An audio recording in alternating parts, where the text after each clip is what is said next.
بسم اللہ الرحمن الرحیم۔ یہ کیا گھپلہ ہے؟ تم کون ہو اور یہاں کیسے آ گئے؟ اس نے رخ دینے والے آواز میں کہا۔ مجھے سلطان احمد کہتے ہیں اور میں لاہور سے آیا ہوں۔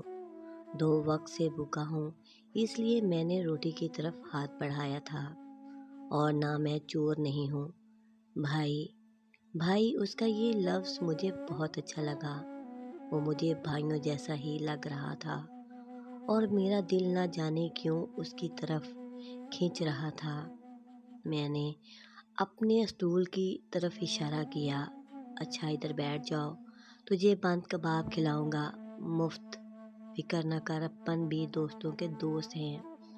وہ بھیگی بلی کی طرح اسٹول پر بیٹھ گیا اور میری طرف معصومیت سے دیکھنے لگا۔ سلطان مجھے بہت اچھا لگ رہا تھا۔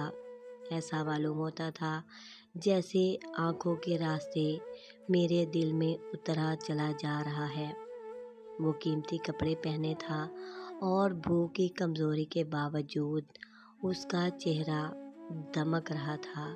اس کی آنکھیں چمکدار اور ہونٹ گلاب کی طرح سرخ تھے۔ میں نے دل میں سوچا، واہ اللہ میاں، تم نے چہرہ تو ہم لوگوں کا ایک جیسا بنایا ہے، مگر قسمت کتنا فرق ہے۔ میں نالے پر رہنے والا میلا کچیلا لڑکا، اور وہ صاف ستھرا چمکدار، یقیناً کسی اچھے اور مالدار گھرانے سے تعلق رکھتا ہوگا۔ میں نے ہلکی چٹنی اور ہلکی مرچ کا ایک بند کباب بنایا اور پلیٹ میں رکھ کر اس کی طرف بڑھا دیا، جسے اس نے شکریہ کے ساتھ قبول کیا۔ اس کا شکریہ کہنا مجھے بہت بھلا معلوم ہوا، اس لیے کہ ہمارے محلے میں تو کوئی شکریہ وغیرہ نہیں بولتا تھا۔ سب غلط سلط طرح سے ابے تبے کے بولتے تھے۔ زبان ٹیڑھی کر کے کوئی ادب لحاظ نہیں کرتا۔ وہ کھا بھی اچھے طریقے سے رہا تھا، نہایت مہذب انداز سے۔ وہ پڑھا لکھا لگتا تھا۔ جب اس نے کھانے کے بعد خالی پلیٹ میری طرف بڑھائی تو میں نے ایک گلاس دھو کر اسے پانی پیش کیا۔ پانی بھی اس نے شکریہ کے ساتھ قبول کیا۔ تمہاری قسمت کتنی اچھی ہے، تم بالکل بے فکر اور آزاد ہو، اس نے میری طرف دیکھتے ہوئے کہا۔ میں نے کہا، اپنی اپنی سوچ ہے، مجھے تمہاری قسمت اچھی لگتی ہے۔ تم لاہور کہاں رہتے ہو اور کیا کرتے ہو؟ میں گلبرگ میں رہتا ہوں اور ابھی پڑھتا ہوں 10ویں جماعت میں۔ میرے والد صاحب کا بہت بڑا کاروبار تھا، اب میں اس کا واحد مالک ہوں۔ اوہو، تمہارے تو مزے آ گئے، بہت عیش سے گزر رہی ہوگی۔ ہاں بہت، اگر تم چاہو تو یہ عیش تم بھی اٹھا سکتے ہو، اس نے چاروں طرف دیکھتے ہوئے کہا۔ اس وقت ٹھیلے کے پاس کوئی نہیں تھا، اور جو گاہک تھوڑی دیر پہلے وہاں کھڑے بند کباب کھا چکے تھے۔ وہ کیسے؟ میں نے حیرت سے کہا۔ اس نے ترکیب بتائی میری جگہ لے کر۔ میں اپنی زندگی سے پریشان ہو گیا ہوں، میں نے تنگ آ کر کہا۔ اتنے مالدار ہو کر بھی پریشان ہو؟ ساری پریشانیاں تو غریب لوگوں کو اٹھانی پڑتی ہیں، سب مصیبتیں انہی لوگوں کے لیے ہوتی ہیں۔ نہیں، ایسی بات نہیں ہے میرے بھائی، ہم جیسے لوگ بھی پریشان ہوتے ہیں۔ تم مجھے ہی دیکھ لو، سلطان احمد نے کہا۔ کیوں، تمہارے ساتھ کیا ہوا؟ اس پر سلطان نے اپنی کہانی سنائی، پھر بولا، اب بتاؤ، ایسی حالت میں میں وہاں کیسے رہ سکتا تھا؟ اگر رہتا تو میری بھی جان چلی جاتی۔ اپنی جان بچانے کا ایک ہی طریقہ تھا کہ میں وہاں سے بھاگ آؤں اور کسی ایسی جگہ پر رہوں جہاں مجھے نہ کوئی جانتا ہو اور نہ پہچانتا ہو۔ ایسی جگہ میرے لیے کراچی ہی ہو سکتی ہے، باقی جگہوں پر ایک آدھ جان پہچان والا مل جاتا ہے۔ اوہو، تو تم اتنے مشہور لڑکے ہو۔ میری حیرت کسی طرح سے دور ہی نہیں ہو رہی تھی۔ سلطان نے جواب دیا، میں اتنا مشہور نہیں ہوں، مگر میرا خاندان نام والا ہے اور ہم باعزت لوگ ہیں۔ میں اس پر اللہ تعالیٰ کا شکر ادا کرتا ہوں، کیونکہ عزت اور ذلت سب اسی کے ہاتھ میں ہے۔ وہ جسے چاہے سرفراز کر دے، جس سے چاہے نوازے۔ ہاں بھائی، یہ بات تو ہے، میں نے اعتراف کیا۔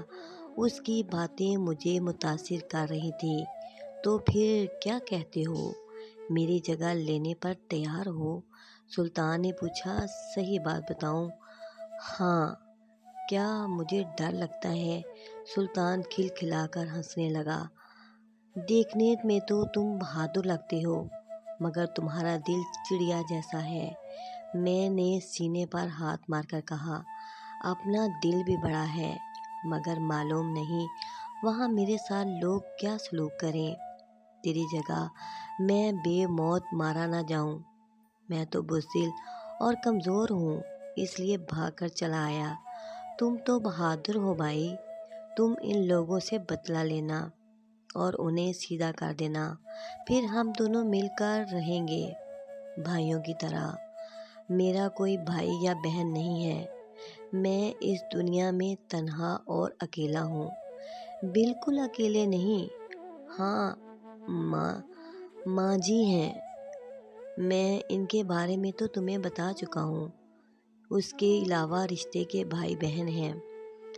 ہاں یاد آیا، ابھی تو تم نے بتایا تھا کہ انہیں بھولنے کا مرض بھی ہے، مگر وہ تم سے بہت محبت کرتی ہیں اور تم جب سامنے جاتے ہو تو انہیں سب یاد آ جاتا ہے، اور ہاں انہیں دکھائی بھی نہیں دیتا۔ سلطان احمد نے سر ہلایا۔ بھائی پرویز، میں سوچ رہا ہوں کہ میں کہاں رہوں گا۔ میرے ٹھکانے کا بھی تو مسئلہ ہے۔ اب ایک کوئی مسئلہ نہیں ہے، جیسے میں تمہاری جگہ رہوں گا اسی طرح تم میری جگہ رہو گے۔ یہاں تمہاری جان کو کوئی خطرہ نہیں ہوگا۔ مستانوں کی سی زندگی ہے، ہم تو آزاد پنچھی میں ہیں، کام کرنا اور اس کے بعد گھومنا پھرنا، مزے کرنا۔ سلطان نے کہا، اچھی طرح سوچ لو، وہاں بھی مزے ہوں گے، مگر مختلف قسم کے۔ تم ایسی آزادی سے نہیں گھوم پھر سکو گے۔ زندگی وہاں بہت پابندی ہے۔ شان و شوکت میں جکڑی ہوئی تم مست ملنگ انداز میں نہیں گھوم سکتے۔ کہیں جانے سے پہلے اچھی طرح تیار ہونا، خود کو چمکیلا بنانا اور پھر سینٹ پرفیوم چھڑک کر جانا پڑتا ہے گاڑی میں بیٹھ کر۔ ٹھیک ہے، میں تیار ہوں، میں نے کہا۔ میں نے محسوس کیا کہ میری رگوں میں سنسناہٹ دوڑ رہی ہے۔ میرے شہر جا کر چچا ماموں کو چکر دینا اور سلطان کا کردار ادا کرنا کیسی حیرت انگیز اور عجیب سی بات تھی۔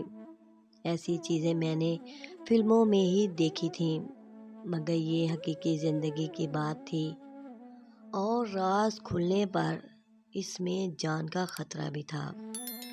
اوہو، دیکھا جائے گا، میں نے سوچا۔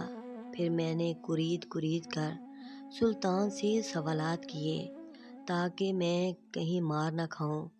مجھے ابھی سے محسوس ہو رہا تھا کہ میں حویلی میں سب کو چکر دے دوں گا، لیکن اسکول میں تو بہت مشکل پیش آئے گی، جہاں ہر جگہ اور ہر لڑکے سے مجھے انگریزی بولنی پڑے گی۔ میں نے سوچا کہ میں زیادہ تر خاموش ہی رہوں گا۔ ایک خاموشی ہزار بلائیں ٹالتی ہے۔ میں نے اس سے کہا، اب میں تمہیں اپنے بارے میں بتاتا ہوں۔ آج جمعہ ہے، اس لیے میں نے بند کباب کا ٹھیلا لگا لیا، ورنہ میں برابر والی گلی میں موٹر سائیکل کے ورکشاپ پر کام کرتا ہوں۔ گھر ادھر نالے کے سامنے ہے۔ میری 7 بہنیں ہیں، اور 7 بہنیں؟ سلطان نے بات کاٹ کر گہرا سانس لیا اور آنکھیں پھٹ گئیں۔ ہاں، اور سب کی سب ایک نمبر کی چڑیل ہیں۔ میں چونکہ سب سے چھوٹا ہوں، اس لیے وہ مجھ پر خوب حکم چلاتی ہیں۔ پرویز یہ کر دو، پرویز وہ کر دو، ان سب سے کسی سے بات کر رہا ہے۔ مستانے ٹھیلے کے سامنے سے اچانک فیکا نے کہا۔ میں گھبرا گیا کہ سلطان اچانک کہاں چلا گیا اور فیکا کہاں سے آ گیا۔ در حقیقت تھوڑی دیر میں سمجھ میں بات آئی تو مجھے ہنسی آنے لگی۔ فیکا کو سامنے سے آتا دیکھ کر سلطان جلدی سے پیچھے بیٹھ گیا۔ اس نے ہوشیاری سے کام لیا تھا، ورنہ ہم دونوں مصیبت میں پڑ جاتے اور وہ بھوت بھوت چیختا ہوا بھاگ جاتا۔ میں نے ناک سکیڑ کر کہا، باتیں نہیں جی، باتیں کہاں، مکر کر رہا ہوں، اپنی قسمت کو کوس رہا ہوں۔ 7 بج گئے ہیں، بکری 25 روپے کی ہوئی ہے، گھر کیا جواب دوں گا؟ کہہ دینا لوگوں نے بند کباب کھانا چھوڑ دیے ہیں اور تکے بوٹیاں کھانا شروع کر دی ہیں۔ اس نے پان میں رکھے ہوئے اپنے لال دانتوں کی نمائش کی اور چلا گیا۔ فیکا ورکشاپ میں مستری تھا اور میرے ساتھ ہی کام کرتا تھا۔ اسے اچھے پیسے مل جاتے تھے۔ اس کا اصل نام رفیق تھا، جو بگڑ کر فیکا رہ گیا۔ اس کے جانے کے بعد سلطان پھر اسٹول پر بیٹھ گیا اور اطمینان کا سانس لے کر بولا، میرا خیال ہے اس طرح تو ہم مصیبت میں پھنس جائیں گے، کہیں اور چل کر باتیں کریں گے، کسی ایسی جگہ پر جہاں ہمیں کوئی نہ دیکھ سکے۔ میں نے کہا، یہ تو ٹھیلا بند کرنے کے بعد ہی ہو سکتا ہے، اور ہاں، میرا خیال ہے کہ وقت ہو گیا ہے، تم یہیں رکو، میں آتا ہوں۔ میں ٹھیلا دھکیلتا ہوا نالے کی طرف چلا گیا۔ وہاں 5ویں جھگی ہماری تھی۔ میں نے ٹھیلا آنگن میں کھڑا کیا، پھر گڑونچی کے پاس جا کر بیچ والے گڑھے سے 2 کٹورے پانی نکال کر منہ دھویا اور النگنی پر پڑے ہوئے تولیے سے خشک کر کے جھونپڑی پر آخری نظر ڈالی اور دروازے کی طرف مڑا تو آپا زکیہ کے سخت الفاظ سنائی دیے، تو آ گیا دوڑ کے، مجھے چھالیاں تو لا دے 8 آنے کی، اور ہاں، تھوڑا سا چونا بھی لیتے آئیو۔ میں نہیں لا رہا، مجھے بہت کام ہے، آپا نے منہ ٹیڑھا کر کے کہا۔ او ہو، لاڈ صاحب کا بچہ، ابے اتو سا کام ہے، ذرا سا چھالیاں لانے سے تیرا دم نکلا جا رہا ہے، درخشاں سے منگوا لینا آپا، میں 1 گھنٹے میں آؤں گا، میں نے کہا اور تیزی سے وہاں سے نکل گیا۔ مجھے سلطان کے پاس جانے کی جلدی ہو رہی تھی اور لوگ بیچ میں کام بتا رہے تھے۔ سلطان مجھے وہاں کھڑا ہوا مل گیا۔ پہلے تو میں اسے اپنی دکان پر لے گیا جو اورنگزیب مارکیٹ کے نیچے تھی، پھر میں اسے جھگی کی طرف لے گیا اور میں نے اشارے سے اپنی جھگی دکھائی اور کہا، اب تمہیں یہاں رہنا ہوگا۔ کچھ سوچنے کے بعد اس نے کہا، ٹھیک ہے۔ سلطان نے سر ہلا کر رضامندی ظاہر کی۔ ریڈیو پاکستان کے برابر جانوروں کے ہسپتال تھا جو شام ہونے کے بعد بند ہو جاتا تھا۔ اس کا احاطہ سنسان پڑا رہتا تھا۔ ہم لوگ وہاں کرکٹ کھیلا کرتے یا دنیا بھر کی باتیں کرتے رہتے۔ میں وہیں چلا گیا۔ پچھلا حصہ تھا اور وہاں پیلی روشنی والا ایک بلب جل رہا تھا۔ میں برآمدے کے زینوں پر بیٹھ گیا اور میں نے سلطان کو اپنے برابر بیٹھنے کا اشارہ کیا۔ اس کے بعد میں نے سلطان کو اپنی زندگی کی ساری کہانی سنا دی اور اپنے دوستوں کے بارے میں بتا دیا۔ دماغ پر زور ڈال ڈال کر سب رشتہ داروں کے بارے میں سوچا اور سلطان کو بتا دیا تاکہ اسے اپنا کردار ادا کرنے میں آسانی رہے۔ سلطان احمد نے بھی مجھے اپنے سب رشتہ داروں کے بارے میں بتا دیا۔ پھر ہم نے اپنے کپڑے بدلے، ایک دوسرے سے گلے ملے، یہ طے کیا کہ ہم ٹھیک 1 سال بعد یہیں ملیں گے۔ اس کے بعد ہم جدا ہو گئے۔ وہ رات میں نے کراچی اسٹیشن پر گزاری۔ صبح میں خیبر میل میں سوار ہو گیا۔ ریل میں بیٹھ کر میں سوچنے لگا کہ میری قسمت کیسی عجیب اور دلچسپ ہے۔ میں ایک موٹر سائیکل ورک شاپ میں کام کرتا اور اس کے بعد سڑکوں پر مارا پھرتا تھا۔ اچانک اتنے عروج پر پہنچ گیا، یوں مجھے سمجھیے کہ پہنچنے والا تھا۔ مستانہ مجھے لوگوں نے اس لیے کہنا شروع کر دیا تھا کہ میں مست تھا۔ مجھے کسی بات کی پرواہ نہیں رہتی تھی۔ تعلیم میں نے برائے نام ہی حاصل کی تھی۔ اسکول جانے کو صبح صاف ستھرے کپڑے پہننا مجھے اچھا لگتا تھا، لیکن ابا کی آمدنی اتنی نہیں تھی۔ بڑی آپا ذکیہ اور باجی فرزانہ نے تھوڑی بہت تعلیم حاصل کر لی تھی، ورنہ باقی بہنیں میری طرح کوری تھیں۔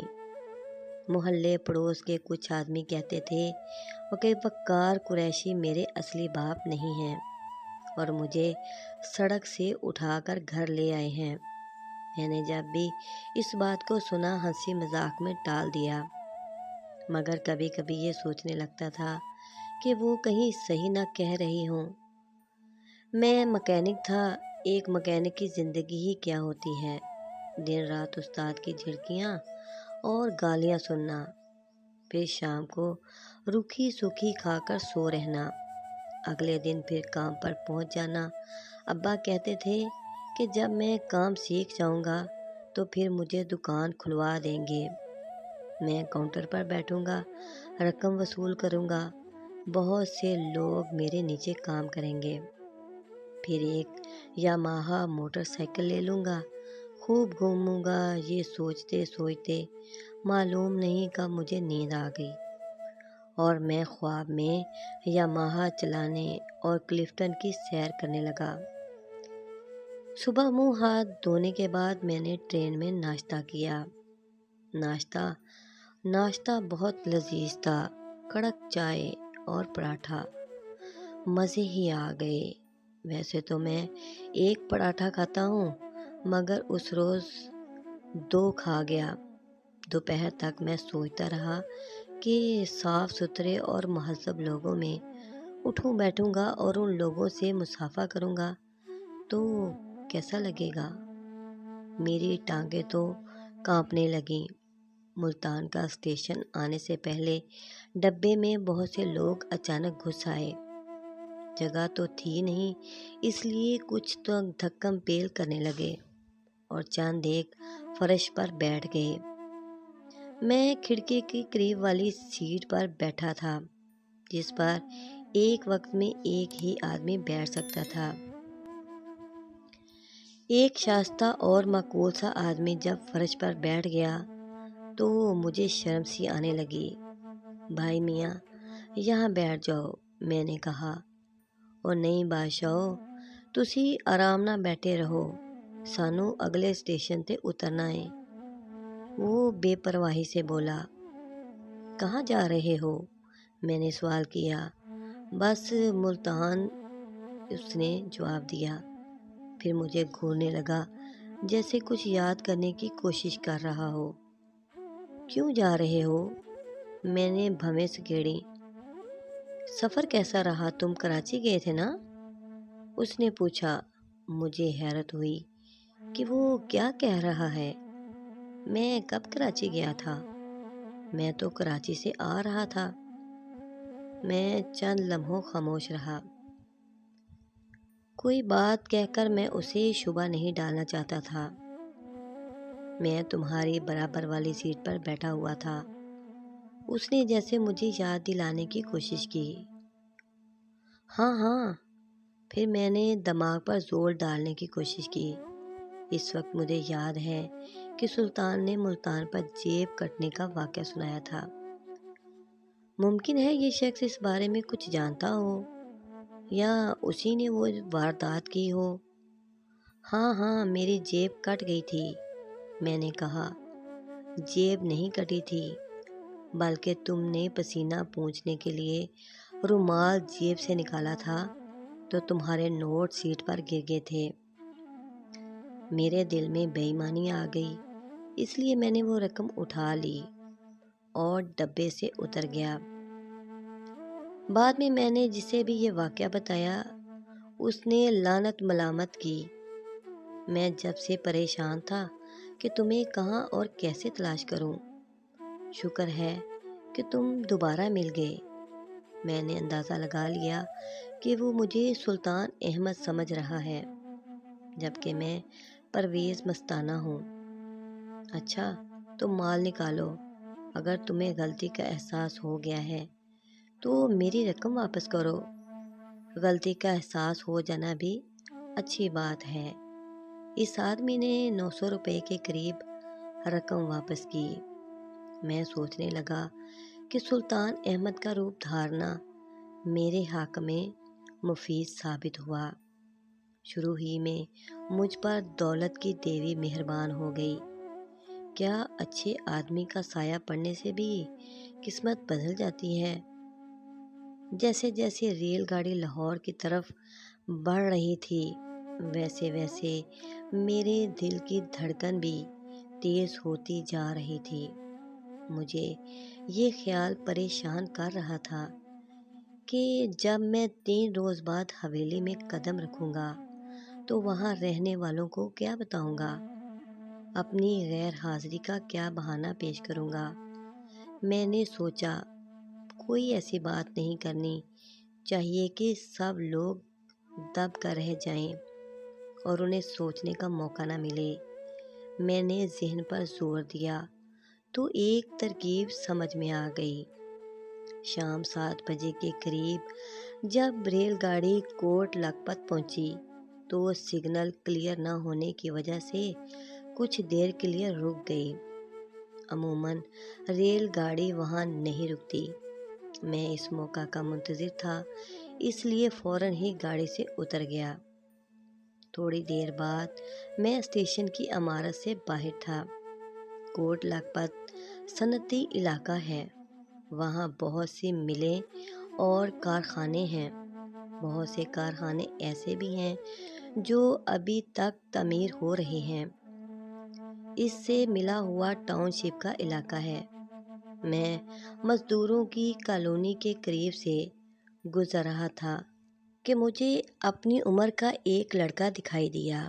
میں نے سلام کر کے اس سے مصافحہ کیا، پھر پوچھا، میرا ایک کام کر دو گے دوست؟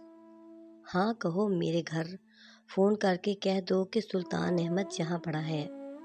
اس نے حیرت سے کہا کہ یہاں پڑا ہے، اس کا کیا مطلب ہے؟ تم تو زمین پر سیدھے کھڑے ہو۔ میں نے کہا، میں زخمی بن کر چودھری عبدالجبار ملز کے قریب زمین پر پڑا رہنا چاہتا ہوں، ذرا گھر والوں سے شرارت کرنا چاہتا ہوں۔ اپنے والدین کو پریشان کرو گے، یہ کوئی اچھی بات تو نہیں ہے۔ اس لڑکے نے کہا۔ وہ کوئی با اخلاق اور نیک لڑکا تھا، اس لیے اسے میری باتیں پسند نہیں آ رہی تھیں۔ میں نے مجبوراً جھوٹ بولا، میرے والدین اس دنیا میں نہیں ہیں۔ اس شرارت سے صرف بھائی بہن پریشان ہوں گے۔ میں نے اسے اطمینان دلایا، مگر پھر بھی وہ ہچکچایا تو میں نے اسے 100 روپے دینے کا وعدہ کیا۔ وہ تھوڑی دیر بعد اس پر تیار ہو گیا۔ ایک دکان پر جا کر اس نے میرے سامنے حویلی والوں سے بات کی اور یہ خبر پہنچا دی۔ دوسری طرف سے بہت کچھ پوچھا گیا، مگر اس نے بات ختم کر دی۔ اب تم جاؤ، تمہارا کام ہو گیا، میں نے کہا۔ وہ سر جھکا کر چلا گیا۔ وہاں ایک کارخانہ تعمیر ہو رہا تھا، اس لیے وہاں بے ترتیبی سے تمام چیزیں بکھری پڑی تھیں۔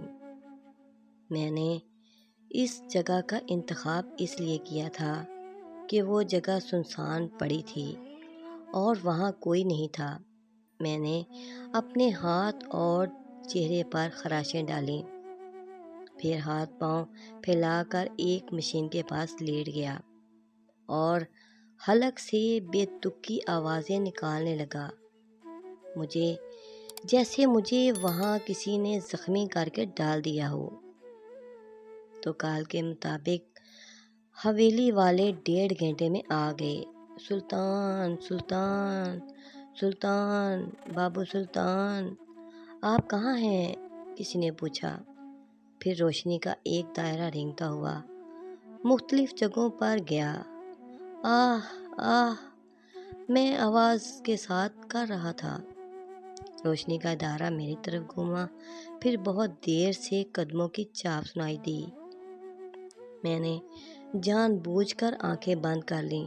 ارے چھوٹے صاحب تو یہاں پڑے ہیں، کسی نے گھبراہٹ سے کہا، اور پھر سہارا دے کر میرا سر اپنے زانوں پر رکھ لیا اور میری کن پٹیاں تھپ تھپ آنے لگیں۔ میں نے آنکھیں کھول دیں۔ میرے قریب 3 آدمی کھڑے تھے۔ میں نے اندازہ لگا لیا کہ اس میں ایک ماموں ہوں گے، ایک چچا اور تیسرا کوئی یقیناً ڈرائیور ہوگا۔ وہ بوڑھا مگر صحت مند آدمی تھا۔ اسے یقیناً سلطان احمد سے بہت محبت رہی ہوگی، اس لیے وہ مجھے بھینچ بھینچ کر پیار کر رہا تھا۔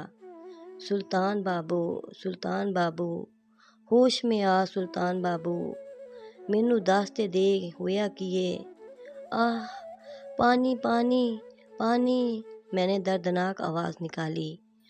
وقت ضائع نہ کرو حمید، اسے اٹھا کر گاڑی تک لے چلو، پتہ نہیں کیا معاملہ ہے، ایک آدمی نے گونجدار آواز میں کہا، جس کا لہجہ حاکمانہ تھا۔ ان کی گھنی اور اٹھی ہوئی مونچھوں سے میں نے اندازہ لگایا کہ وہ ماموں گلزار ہوں گے۔ سلطان احمد نے مجھے ان کا جو حلیہ بتایا تھا وہ اس پر پورے اترتے تھے۔ ڈرائیور نے مجھے گود میں اٹھا لیا اور کارخانے سے باہر لے جا کر کار کی پچھلی نشست پر ڈال دیا۔ ماموں برابر ہی بیٹھ گئے اور چچا آگے کار سٹارٹ کر کے چلانے لگے۔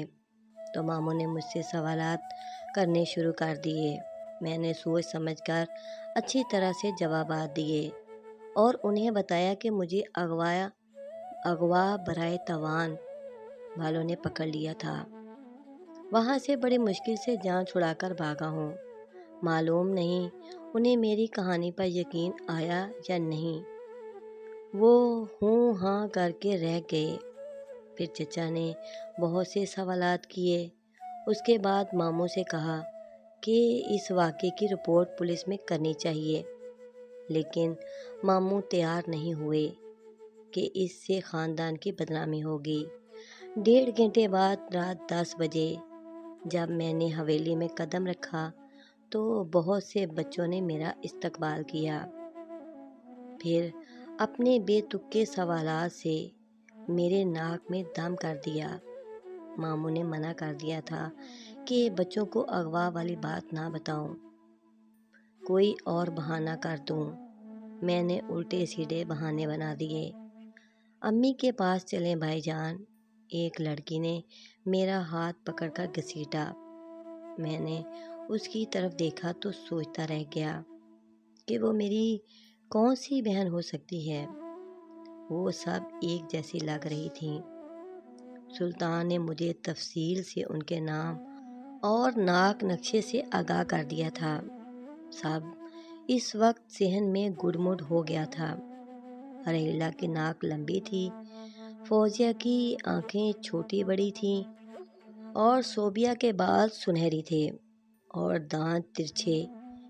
یا ریحلہ کی گردن لمبی تھی اور صوبیہ ناک سے بولتی تھی اور بائی جان کی بجائے بائی جان کہتی تھی۔ میں نے سوچا اس وقت نام یاد کرنے اور ان کی شناخت کرنے کے چکر میں نہیں پڑنا چاہیے۔ سلطان کی امی سے ملنا ضروری تھا، وہ دوسری منزل کے بیچ والے کمرے میں رہتی تھی۔ میں اپنی اس ماموں یا چچا زاد بہن کے ساتھ وہاں چلا گیا۔ راہداری میں ماموں کھڑے تھے، وہ بھی ہمارے ساتھ ہو لیے۔ میرا دل دھڑکنے لگا۔ میں نے سوچا کہ میں ان سب کو تو دھوکہ دے دوں گا، لیکن ایک ماں کو دھوکہ دینا بہت مشکل ہے۔ میرا بانڈا پھوٹنے والا ہے، اور ایک صاف ستھرا کمرہ تھا جہاں بائیں طرف جائے نماز کی چوکی اور دائیں طرف ایک چھوٹی سی میز پر 2 کرسیاں پڑی تھیں، جبکہ بیچ میں ایک بیڈ تھا۔ ایک بوڑھی مگر باوقار خاتون جن کے چہرے پر بہت سی جھریاں پڑی تھیں اس پر بیٹھی تھیں۔ ان کا چہرہ نرم و ملائم اور رنگت کھلی ہوئی تھی، بال بالکل سفید تھے، ان کے چہرے سے نور برس رہا تھا۔ ہاتھ میں موٹے دانوں کی تسبیح تھی جسے وہ گھما رہی تھیں۔ جب میں ان کے قریب پہنچا تو انہیں دیکھ کر مجھے رنج ہوا، اس لیے کہ ان کی آنکھیں بے نور تھیں۔ میں ان کے قریب بیٹھ گیا تو اس لڑکی نے کہا، بھائی جان آ گئے، اللہ تیرا شکر ہے، انہوں نے بے ساختہ کہا۔ پھر مجھے اپنی آغوش میں بھر لیا۔ اس وقت وہ مجھے سلطان کی نہیں بلکہ اپنی امی محسوس ہوئیں۔ ان کے سینے سے لگنے کے بعد میں نے محسوس کیا کہ دنیا کی سب مائیں ایک جیسی ہوتی ہیں، محبت کرنے والی اور اپنی آغوش میں پناہ دینے والی۔ کہاں چلا گیا تھا سلطان؟ کیا مجھ سے ناراض ہے؟